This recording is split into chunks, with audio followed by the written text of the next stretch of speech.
On revient à cette question de la normalisation des relations entre Jérusalem et Abu Dhabi. Elle pourrait permettre de nombreuses opportunités économiques pour les deux pays. En ligne avec nous, Edouard Cukierman. Edouard Cukierman, bonsoir. Vous êtes économiste, président du fonds d'investissement Catalyst. Alors, est-ce que véritablement, comme certains dans la presse l'affirment, la seule différence désormais, c'est que les investisseurs émiratis ne sont plus tenus à une certaine discrétion lorsqu'ils s'impliquent dans des projets israéliens? Bonsoir, je suis ravi de participer à cette émission. Effectivement, dans le passé, les investissements qui étaient réalisés étaient plutôt discrets. Nous-mêmes, dans notre premier fonds de capital risque, déjà en 1993, on avait un investisseur émirati qui avait investi sous forme d'un trust dans notre fonds israélien. Mais ces derniers temps, on les voit de plus en plus actifs.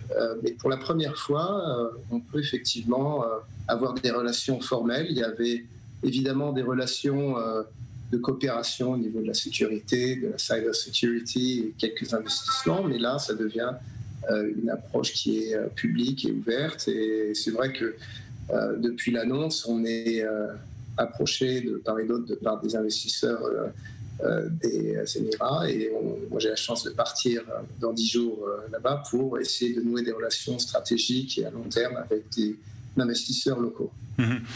Monsieur Cukierman a prévu lequel des deux pays finalement pourrait tirer le plus grand profit au niveau économique, hein, bien évidemment, de cette normalisation?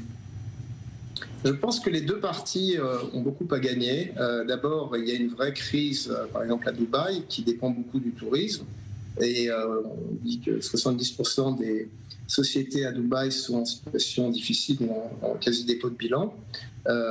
Ils ont été très affectés au niveau du chômage, au niveau de la diffusion du coronavirus, en particulier parce qu'aujourd'hui on bloque l'entrée aux touristes avec des réglementations très strictes pour entrer notamment à Abu Dhabi. Il faut qu'ils trouvent de nouvelles opportunités, et là la technologie israélienne a beaucoup à offrir. Alors il y avait, comme j'ai mentionné, la cyber security, mais il y a également les besoins d'utiliser des technologies dans le secteur agricole, dans le secteur de la santé, dans le secteur de la TMT, de la technologie.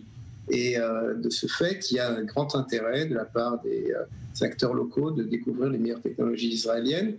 D'un autre côté, les Israéliens n'ont quasiment jamais développé des activités commerciales dans les pays du Golfe.